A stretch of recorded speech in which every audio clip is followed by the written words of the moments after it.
ሰሞኑን አንድ መልእክት ተላከልኝ። በመንፈሳዊ ሕይወቷ እየተጋሽ ካለች በቅዱስ ቁርባን ከምትመላለስ እግዚአብሔር ትንሿን ትጋቷን አይቶ እንዲያበረታትና እንዲያግዛት ከምትሻ ከአንዲት ሴት የተላከ አንድ ቮይስ ደረሰኝ። በመንፈሳዊ ሕይወቷ ስላጋጠማት አንድ ፈተና የሚያነሳ ቮይስ ነው። የብዙዎቻችን ጥያቄ ይሆናል ብዬ በማሰብ ሼር ላረጋችሁ ወደድኩ። ስለሆነም እስከ ቪዲዮ መጨረሻው ድረስ አብራችሁን ቆዩ። ሰላም ውድ ቤተሰቦቼ እንዴት ናችሁልኝ? እኔ በጣም ደህና ነኝ፣ እግዚአብሔር ይመስገን። ይህ ዩቲዩብ ነው። በመንፈሳዊ ህይወታችን አብረን የምናድግበት መንፈሳዊ ቻናል ነው። በእነዚህ ጊዜያት ሁሉ ከኔ ያልተለያችሁ የዩቲዩብ ቤተሰብ የሆናችሁ ሁላችሁ ሁሌ እንዳስለመዳችሁኝ ቪዲዮን ላይክ በማድረግ እንድትጀምሩትና ብዙዎችን ሊጠቀም ስለሚችል ለብዙ የእግዚአብሔር ቤተሰቦች ሼር እንድታደርጉ ጠይቃችኋለሁ። ለዚህ መንፈሳዊ ቻናል አዲስ የሆናችሁ ደግሞ የደውል ምልክቷን በመጫን የዩቲዩብ ቤተሰብ እንድትሆኑ በፍቅር ጋብዛችኋለሁ። እንግዲህ በቴሌግራም የተላከልኝ ይህ መልእክት ከአንድ እህቴ ነው የደረሰኝና እቺ እህቴ በመንፈሳዊ ህይወቷ እየበረታች ያለች በቅዱስ ቁርባን የምትመላለስ በተቻላት መጠን ወደ እግዚአብሔር ለመጠጋት የምትሞክር መሆኗን ከቮይሷም ለመረዳት ሞክሬ ነበረ እና ያለችኝ ነገር ምንድን ነው? እግዚአብሔር በረዳኝ መጠን አውቀዋለሁ፣ የነበርኩበትን ማንነቴን፣ አሁን ያለኝን ነገር አውቀዋለሁ እና ትንሽ ወደ እግዚአብሔር ለመጠጋት በሞከርኩ ቁጥር መንፈሳዊ ተግባራትን ለማድረግ ስሞክር ቀሚስ መልበስ ሊሆን ይችላል፣ ወይም ሱሪ ማቆም ሊሆን ይችላል፣ በቅዱስ ቁርባን መመላለስ ሊሆን ይችላል እና እነዚህን ነገሮች ማድረግ በጀመርኩባቸው ጊዜያቶች ከውስጤ ሳይሆን ከውጭ በጣም ብዙ ፈተናዎች መጡብኝ። ይህም ፈተና በዙሪያው ባሉ ጓደኞቼ የኔ በምትላቸው ሰዎች እንደመጣባት ብዙዎቻችን እንግዲህ እንደምናውቀው መንፈሳዊ ህይወትን ለመጀመር ባሰብን ጊዜ ነገሩን እንዳንጀምረው የሚያደናቅፉን በጣም ብዙ ነገሮች አሉ። ከነዚህ መካከል የጓደኛም የቤተሰብም ተቃርኖ ወይም ደግሞ አሽሙር ወይም ደግሞ ከልክ ያለፈ ንግግር ሊሆን ይችላል እና እህታችንም የገጠማት ይሄው ነገር ነበር። በጣም ጓደኞቼ ከምትላቸው ልጆች ገደብ ያለፈ ንግግር፣ እግዚአብሔር መንገድ እንድትወጣ የሚያደርጉ ክፉ ቃል እንድትናገር የሚያደርጉ ከእሷ ከአቅም በላይ የሆኑ ንግግሮች ይናገሯት እንደነበር እና በቃ አንዴ እንደው ልናገራቸው እንዴ በቃ ይውጣልኝና አንዴ እኮ ቁርጥ አድርጌ ብናገር እነሱም ገደባቸውን አያልፉም፣ እኔም በቃ በስትክክል ህይወቴን እመራለሁ፣ እነሱም ገደባቸውን አያልፉም እላለሁ። ግን ይሄን ደግሞ ሳስብ እግዚአብሔርን አስከፋው ይሆን ብዬ እመለሳለሁ እና እጅግ በጣም ግራ ገባኝ። ዝም ስላቸው ዝምታዬ ነው መሰለኝ በጣም ብዙ ደስ የማይሉ ነገሮችን ይናገሩኛል እና አንቺ ይህን ነገር እንዴት አለፍሽው? ያጋጥምሻል ብዬ አስባለሁ እና እንዴት ምን ትይኛለሽ? ይህን ነገር እንዴት አለፍሽው ነበር ያለችኝ። ሁሌም እንግዲህ እንደነዚህ አይነት ጥያቄዎችን ሰሞኑን አስተውላችሁ ከሆነ ሰዎች ሲልኩልኝ ብዙ ይጠቅማሉ ብዬ የማስባቸውን ሼር ማድረግ ጀመር ያለው እና ይህንን የማደርገው እኔ ያላየሁትን እይታ፣ እኔ ያልሄድኩበትን መንገድ፣ እኔ ኤክስፒሪየንስ ያላረኩትን ልምድ ከኔ በተሻለ ብዙዎቻችሁ ልታውቁት ትችላላችሁ፣ ልታሳልፉት ትችላላችሁ እና ከአንድ ሁለት ሶስት አራት ሰው ደግሞ ይሻላል እግዚአብሔር በአንድም በብዙ መንገድ ስለሚሰራ ማለት ነው። እና ኮመንት የምታደርጉት ነገር ቀላል አይደለም የምላችሁ ለዚህ ነው። በዚሁ አጋጣሚ ከዚህ በፊት ልታገባው ጫፍ ደርሳ ሃይማኖቱ ሌላ እንደሆነ ስላወቀች እና እንዴት ልርሳው ብላ ስለጠየቀችኝ አንዲት ሴት ቪዲዮ ሰርተን ነበር እና ልጅቷን ነግሬያት ነበር። ቪዲዮ ፖስት አድርጌያለሁ እና ኮመንቶቹ ሊጠቅሙሽ ይችላሉ ገብተሽ እያቸው ብያት እጅግ በጣም ነው ያመሰግነቻችሁ። ቤተሰቦች በጣም ነው ደስ የሚሉት። እግዚአብሔር ይስጥልኝ። በጣም በብዙ ተጽናንቻለሁ። እግዚአብሔር በእናንተ መክሮኛል፣ አስተምሮኛል እና እጅግ በጣም አመሰግናለሁ ብላችኋለች እና ምስጋናውንም ስላቆየው በጣም ይቅርታ፣ አሁን ይሄው አድርሻለሁ፣ በጣም እግዚአብሔር ይስጥልኝ ብላችኋለች እና ሁሌም የምለው ለዚህ ነው። አንድ ሰው የመርሳት ችግር ነው። ማንም ተሽሎ ማንም ሳይሻል ቀርቶ ማንም አውቆ ማንም ሳያውቅ ቀርቶ አይደለም፣ የማስታወስ እና ያለማስታወስ ነው እና ሁሌም እንድንበረታታ እንድንደጋገፍ ስለሚያስፈልግ ነው። ስለዚህ ይህንን ነገር እንድንቀጥለው ፈልጋለሁ። ሲጀምር ሰው አለኝ ማለት በጣም ትልቅ ነገር ነው። እግዚአብሔር ደግሞ ሲወዳችሁ ሰው አይደል የሚሰጣችሁ። ስለዚህ ሁላችሁም ይህን ነገር ሳትንቁ የምታስቀምጧት አንዲት ኮመንት፣ የምትጽፏት አንዲት የእግዚአብሔር ቃል ያ ሰው ላይ ሄዳ ምን እንደምትሰራ አታውቁም። ስለዚህ የእግዚአብሔር መሳሪያ ከመሆን ራሳችሁን አትገድቡ ለማለት ነው። እንግዲህ ለሁሉም ነገር ጊዜ ያለው አይደለ? ሁሌም በህይወታችን የምንበረታበት ጊዜ አለ፣ ደግሞ የምንደክምበት ጊዜ አለ። ማንም ዛሬ ቢበረታ ነገ ላለመውደቁ እርግጠኛ አይደለም። ዛሬ አንድ ሰው ቢያመን ነገ ላለመካዱ እርግጠኛ አይደለንም እና ሁላችንም በእኛ አቅም በእኛ ጉልበትና በእኛ ጥበብ የሚደረግ ነገር አንዳች የለም፣ እንኳን መንፈሳዊነት ቀርቶ ማለት ነው እና እንሞክራለን በተቻለን አቅም የነበርንበትን ማንነት እግዚአብሔር አስረስቶ ረስቶ ትቶ ወደ ቤቱ ሊያቀርበን ይሞክራል። አንዳንድ ነገሮችን እንድናደርግ መንፈሳዊ እንድንሆን ወደ እርሱ እንድንቀርብ ነገሮችን ያመቻችልናል እግዚአብሔር እና በዚህ ጊዜ የሚገጥሙን ነገሮች አሉ። ይህን ራሳችሁ ታዝባችሁት ሊሆን ይችላል። ዓለም ላይ ጭልጥ ባልንበት ሰዓትና ትንሽ መጽሐፍ ቅዱስ ለማንበብ ቤተክርስቲያን ለመሄድ ለጸሎት ስንነሳ የሚያጋጥሙን ፈተናዎች በጣም የተለያዩ ናቸው አይደለ?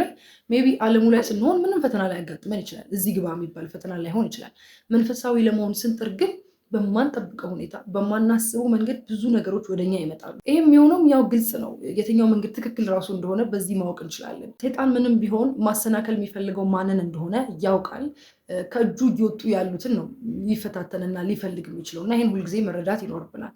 እና በዚህ መንፈሳዊ ህይወት ውስጥ ለመመላለስ በምናስብ ጊዜ አሁን እህቴ እንዳለችው በጣም ብዙ ነገሮች ሊመጡ ይችላሉ። ሁሉም ሰው እንደየአቅሙ ይፈተናል። በማጠብቁት ሁኔታ ፈተናዎች ሊመጡ ይችላሉ። ስለሆነም እንደዚህ አይነት ነገር ሲያጋጥም ሊረዱ ይችላሉ። እኔንም ጠቅመውኛል ብዬ ያሰብኳቸውን 3 ነገሮችን ነግሬያታለሁ እና እነዚህን ያገኘሁት ከራሴ አይደለም፣ ከተማርኩት ትምህርት፣ ከስብከቶች እና ከእግዚአብሔር ቃል ነው ያወቅኳቸው እና ለእናንተም ይጠቅማሉ ብዬ ስላሰብኩኝ ነው። ስለዚህ የመጀመሪያው ነገር ምንድን ነው? የጸናውን ማሰብ ነው። ከዚህ በፊት የጸናውን አስቡ በሚል ርዕስ አባ ገብረ ኪዳን ያስተማሩትን ስብከት ሪቪው አድርጌላችሁ ነበር። ተመልሳችሁ ይህን ስብከት እንድትሰሙት በዚሁ አጋጣሚ ጋብዛችኋለሁ። ለእህቴም ነግሬያታለሁ። እንግዲህ እንደምታውቁት ክርስቶስ በመዋለ ሥጋዌ ወደ ምድር በመጣ ጊዜ ለእኛ ብሎ ስጋ ለብሶ ወደዚች ምድር ሲመጣ ምንም ኃጢአት በደል ሳይገኝበት፣ አንድ እጸት ሳይገኝበት ፍጹም ንጹሕ ሆኖ ሳለ እኛን የሆነው ሲጀምር ከኃጢአት በቀር አይደለ፣ ግን ኃጢአት ሳያደርግ ፍጹም ንጹሕ አምላክ ፍጹም ንጹሕ ሰው ሆኖ ሳለ የተገረፈውን ግርፋት፣ የተሰደበውን ስድብ፣ የተተፋበትን ምራቅ እናውቃለን አይደለ? እና እሱ እግዚአብሔር ሰው ሆኖ በመጣ ጊዜ ምንም በደል ሳይኖርበት፣ ምንም ኃጢአት ሳይኖርበት ይሄ ሁሉ ፈተናና ስቃይ፣ ይሄ ሁሉ ከሰዎች መገለል፣ ይሄ ሁሉ መናቅ ከደረሰበት እኛ መቼም ራሳችንን እናውቀዋለን አይደል? ዛሬ ለመንፈሳዊ ህይወት ለመበርታት መጣን አለን እንጂ የመጣንበትን በየቀኑ የምናደርገውን ኃጢአት ነጠላ ለብሰን እንዲህም እየተናገርን በቤቱ ቤተክርስቲያን ውስጥ ቆመን የምናደርጋቸውን የህሊናም የሀሳብም የተግባርም የቃልም ኃጢአቶች እናውቃለን አይደል? ስለዚህ እኛ ማን ነው?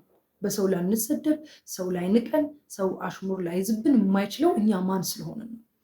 እና ሁሌም እንደዚህ አይነት ነገር ሲያጋጥመን፣ በተለይ ከሰዎች ሲያጋጥመን ክርስቶስን ማሰብ ነው። እሱ እኮ እንዴ ማለት እሱ እንደዛ ከተደረገ ምራቅ መጠፋት ምን ያህል ከባድ እንደሆነ አስቡት። እኛ ሜቢ ሰዎች አሽሙር ነው የተናገሩ። ምን ታካብጃለሽ? ምንድነው ቤተክርስቲያን መመላለስ? ቄስ ልትሆኚ ነው እንዴ? ልትመኚ ነው እንዴ? ነው አይደለ ብዙ ሰዎች የሚሉን። ከዚያም ሊያልፍ ይችላል። ግን ከክርስቶስ በላይ የተገፋ፣ ከክርስቶስ በላይ የተናቀ፣ ከሱ በላይ የተዋረደ አለ፣ ሊያውም ንጹሕ ሆኖ። ስለዚህ እሱን ማሰብ ይህንን ነገር እንድናልፈው ያደርገናል። እሺ እሱስ አምላክ ስለሆነ ነው፣ አምላክ ስለሆነ ችሎት ነው ብለን እናስበው። እሺ እሱን ማሰብ ካቃተን ግን ማለት ነው ቅዱሳን አሉ በዙሪያችን፣ ምስክሮች ድንቆች ናቸው እንዳለ በጣም በዙሪያችን ብዙ ቅዱሳን አሉ። ሰማዕታት፣ ነቢያት፣ ሐዋርያት አሉ አይደል? ልክ እንደኛ ሰው የሆኑ ግን ብዙ ነገር የታገሱ፣ እንደውም ቅድስናቸውን ክብራቸውን ያገኙት በዚህ ውስጥ በማለፋቸው እንደሆነ ሁላችንም እናውቃለን። እነሱ እኮ መሰደብ አይደለም፣ መንቋሸሽ አይደለም፣ ሰው ፊት ማዞር እኮ አይደለም፣ መገረፍን፣ በድንጋይ መወገርን፣ መሰደድን፣ መሰቀልን፣ ይህን ሁሉ ነገር ስለ ክርስቶስ ታግሰዋል። እነሱ ቅዱሳን ሆነው እንደ አምላካቸው ቅዱሳን ሆነው እሱን መስለው እንኳን ይህን ሁሉ ታግሰዋል።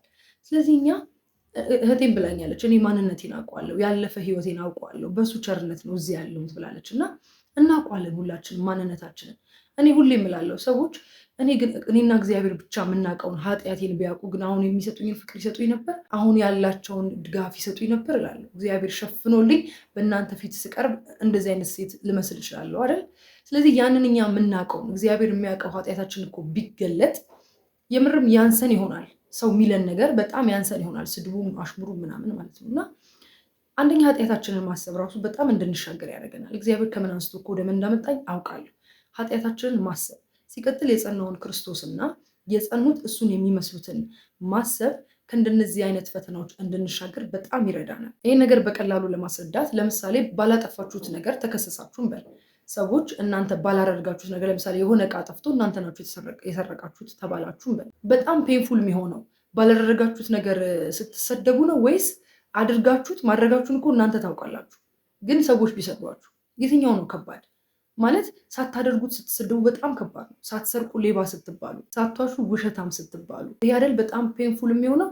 ግን ሰርቃችሁ እያለ እናንተ ሌባ ብትባሉ ምን ያስደንቃል? ምንም አያስደንቅም ማለት። ስለዚህ ኃጢአተኛ ሆነን ሳለ ሰዎች ኃጢአተኛ ቢሉን ምንም የሚያስደንቅ ነገር የለም።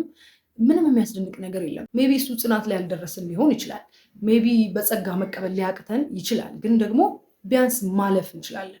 ቢያንስ ክፉ ቃል ላንናገር እንችላለን። በዛ ሰዓት የራሳችንን ኃጢአት ማሰብ፣ በዛ ሰዓት ንጹሕ ሆኖ የተሰደበውን ክርስቶስን ማሰብ እንድንሻገር ያደርገናል። ሌላኛው ነገር ደግሞ ክርስቶስ ራሱ በቃሉ በስሜ የተጠላችሁ ትሆናላችሁ ብሏል። እና ይሄ ነገር ትንሽ ሊያስደነግጥ ይችላል አይደል? እንዴት በክርስቶስ እንዴት በሱ ስም አምነን እሱን ተከትለን እንዴት የተጠላ ልንሆን እንችላለን? እንደዚህ ነው እንዲህ ልንል እንችላለን። ግን ክርስቶስ ምን ብለዋል? ሰላሜን እተውላችኋለሁ፣ እኔ የምሰጣችሁ ሰላም እንደ ዓለም አይደለም፣ ደግሞ እኔ ዓለሙን አሸንፌዋለሁ፣ ስለዚህ አትፍሩ፣ ሁሌ ከኛ ጋር እንደሆነ ነግሮናል።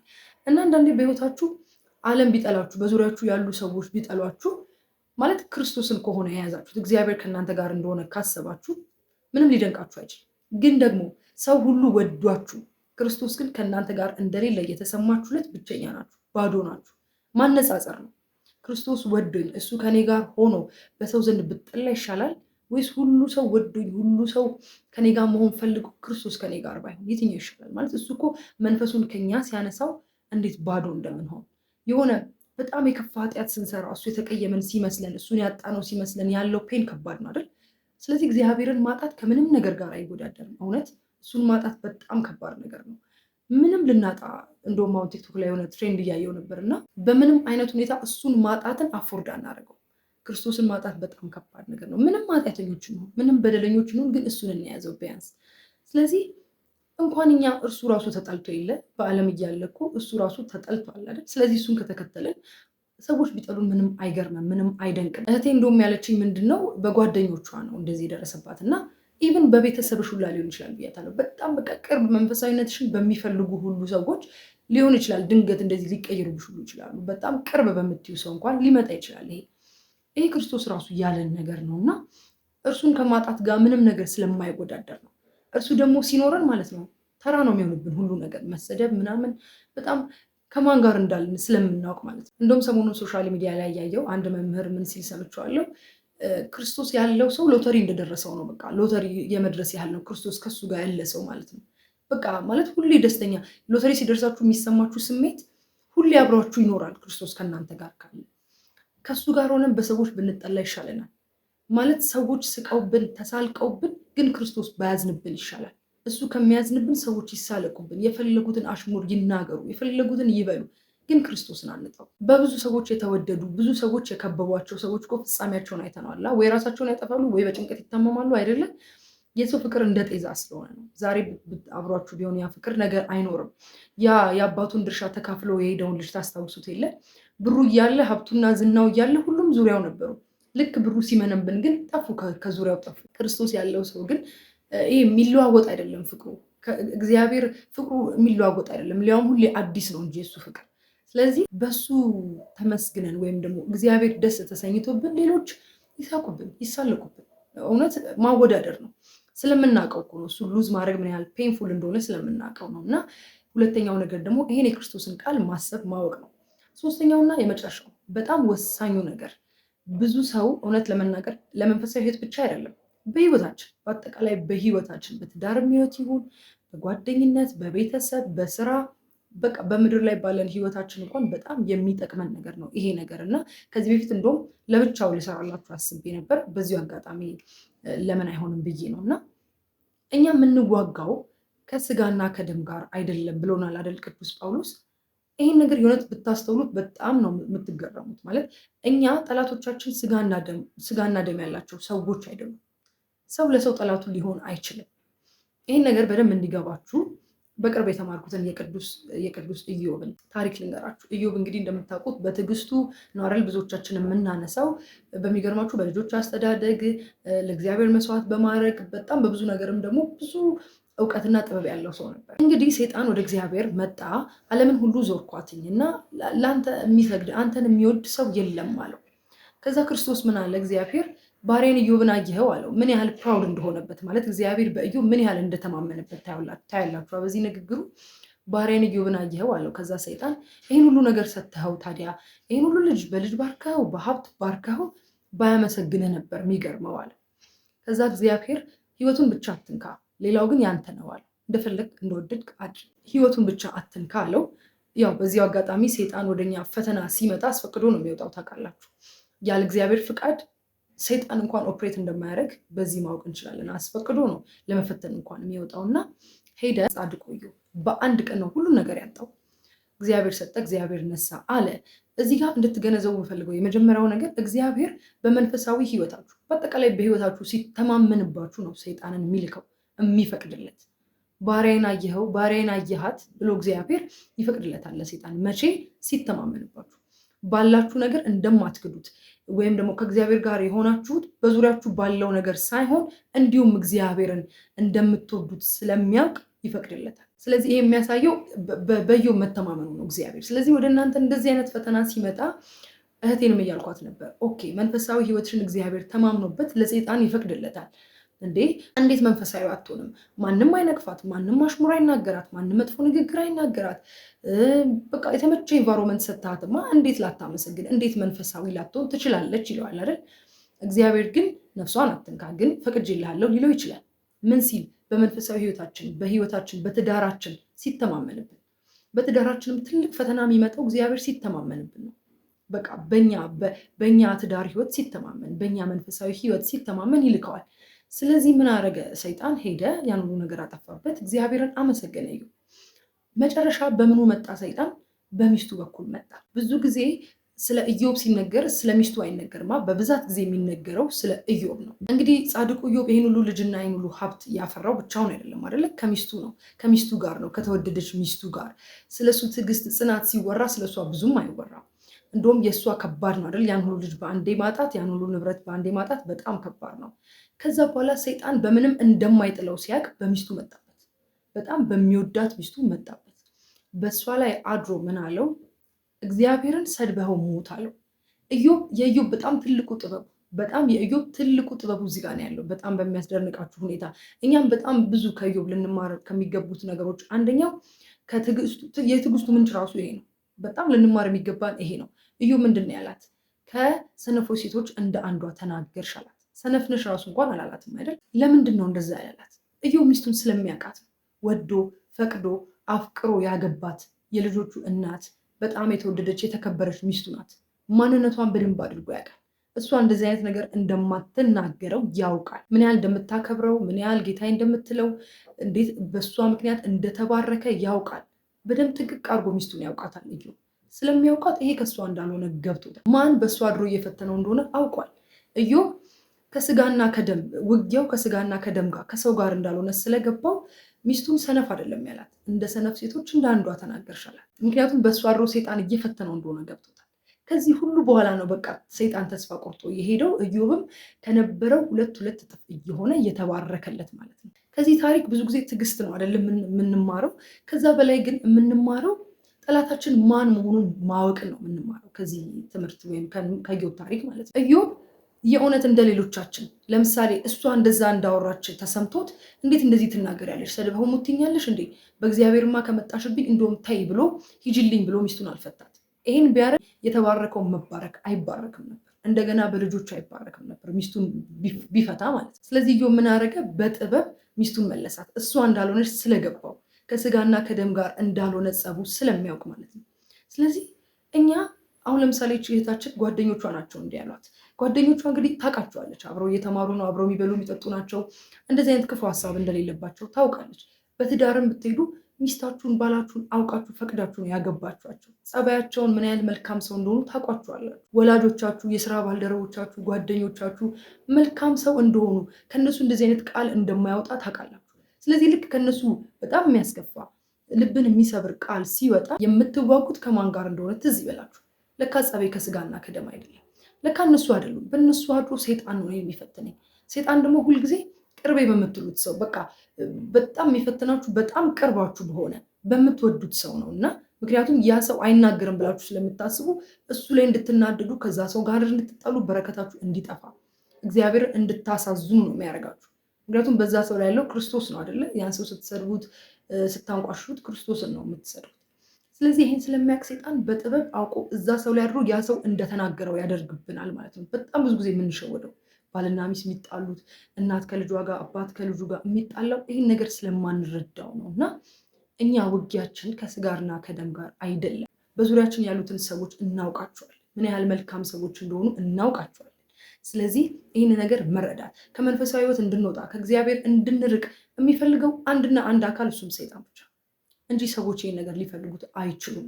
ስለዚህ ይህንን መለየት በጣም ትልቁ ጥበብ ነው ማለት ነው። ስለሆነም እነዚህ 3 ነገሮች በጣም እኔን የረዱኝ በብዙ በቤተክርስቲያናችንም በብዙ ጊዜ የሚነገሩ በጣም መሰረታዊ ነገሮች ናቸው። እግዚአብሔር እንደዚህ አይነት ነገሮችን ሲያመጣ እንደውም እኛን ራሳችን መሳሪያ ሊያደርገን ፈቅዶ ወዶ ሊሆን ይችላል። አንዳንዴ ዝም ብሎ ሰዎችን መስማት ምንም እኮ ላንላቸው እንችላለን፣ ግን በፈቃደኝነት ሰዎችን መስማት በጣም ትልቅ ነገር ነው። የእውነቴን ነው የምላችሁ። ሰው የሚያወራው ሰው የሚያጣበት ጊዜ አለ። ዝም ብሎ የሚያወራው ሰው የሚሰማው ምንም መፍትሄ የሚሰጠው አይደለም፣ የሚሰማው ሰው እንኳን የሚፈልግበት ጊዜ አለና አንዳንዴ ሰዎችን ዝም ብለን እስቲ እንስማቸው፣ ይተንፍሱት፣ ያውጡት ውስጣቸው ከሚጨነቅ።